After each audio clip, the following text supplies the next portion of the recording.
Hello viewers, আসসালামু আলাইকুম। আজকে এসএমটি এনামুল টেক চ্যানেলের পক্ষ থেকে সবাইকে স্বাগতম।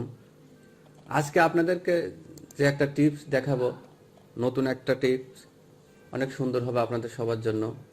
আপনারা যারা এখনো ফটোশপ নিয়ে চিন্তিত আছেন যে ফটোশপের একটি ব্যাকগ্রাউন্ড কিভাবে রিমুভ করবেন, যারা ফটোশপ সফটওয়্যারটি ইউজ করতে পারেন না, এই টিপসটি তাদের জন্য অনেক কার্যকারী হবে। তো চলুন কথা না বাড়িয়ে শুরু করি। তো আমরা যে ছবিটার ব্যাকগ্রাউন্ড রিমুভ করব, সেই ছবিটা আমি আমার ফটোশপ CS6 ভার্সনে নিয়ে আপনাদেরকে দেখিয়ে দেই। যে আমি একটা ছবি নিলাম, নতুন একটা ব্যাকগ্রাউন্ড লাগিয়ে দেবো। তাহলে ফটোশপে করতে গেলে যেটা করতে হবে সেটা তো আপনারা যারা জানেন না, আমি হয়তো এখানে কুইক সিলেকশন টুল দিয়ে সিলেকশন করে করতে পারবো, নয়তো আমি পেন টুল দিয়ে পাথিং করে করতে পারবো।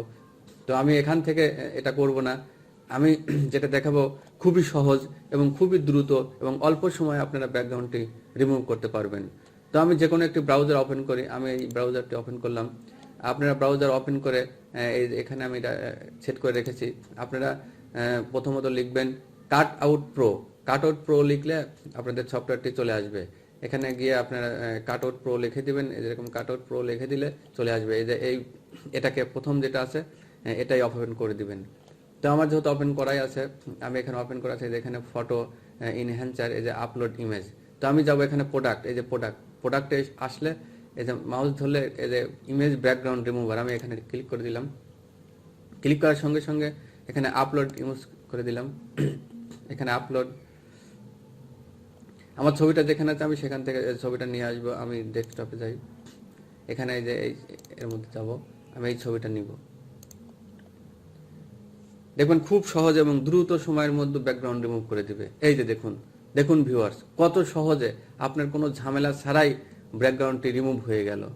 আমি এখান থেকে যদি এখন ব্যাকগ্রাউন্ডে কালার দিতে চাই, তাহলে দেখুন আমি এখানে কালারে ক্লিক করলাম। আমি যে কোনো একটি কালার সিলেক্ট করব। এই দেখেন খুব সহজেই আপনারা দেখবেন। তারপর কি করবেন, ছবিটাকে সেভ করার জন্য আপনারা ফ্রি ডাউনলোড এখানে ক্লিক করে দিবেন। ক্লিক করলে আপনার ছবিটা ডাউনলোড হয়ে যাবে। এই যে আমার এই ছবিটা। এবার দেখুন কত সহজে আমি ছবির ব্যাকগ্রাউন্ডটা রিমুভ করে দিয়েছি এবং একদম নিখুঁত। তো দর্শক ভাইরা, আমার এই ভিডিও যদি আপনাদের উপকার আসে তাহলে অবশ্যই আমার চ্যানেলটা সাবস্ক্রাইব করবেন, আমার ভিডিওতে লাইক করবেন, কমেন্টস করবেন এবং কমেন্টস করে জানাবেন আরও আপনাদের যেটা যেটা দরকার আমি আপনাদেরকে দেখিয়ে দেবো। ধন্যবাদ।